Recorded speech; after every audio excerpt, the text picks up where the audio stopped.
పరిస్థితి ఉండొద్దు. మీరాడ పని చేసుకోవాలి. సిమెంట్ మన ఇసుక కూడా ఫ్రీగానే అందుబాటులో ఏమన్నా అవకాశం ఉంటే చూడండి.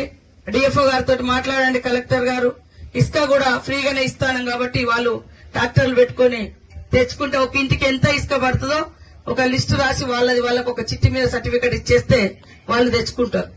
కాబట్టి మీరందరూ కూడా ఇల్లులు కట్టుకోవాలి, సంతోషంగా ఉండాలి, పిల్లలను చదివించుకోవాలి అనే ఉద్దేశంతో ఈ రోజు ప్రభుత్వం మరి పేదల కోసమే సంక్షేమ పథకాలు తీసుకురావడం జరుగుతా ఉంది. మరి ఇన్ని రోజులు మనం సన్న బియ్యం కొనుక్కోవాలంటే అందరికి పత్రాలు ఇవ్వడం జరుగుతుంది. ఇల్లు ఇవాళ రానటువంటి వాళ్ళు, రేపు రానటువంటి వాళ్ళు బాధపడకని చెప్పండి. అందరికి ఇచ్చే బాధ్యత మాది. ఈ మండలాల మీద కూడా మీ బాధ ఏంది, మీకు ఎట్లా వ్యవస్థ సరిగా వ్యవసాయాలు ఉండవు, పంటలు ఉండవు, ఇబ్బంది ఉంది కాబట్టి అది కూడా మాకు తెలుసు. తప్పకుండా ఎక్కువ ఇల్లులు కూడా పెడతా ఉన్నాం, ఎక్కువ మందికి వచ్చేటట్టుగా. మీరందరూ కూడా సంతోషంగా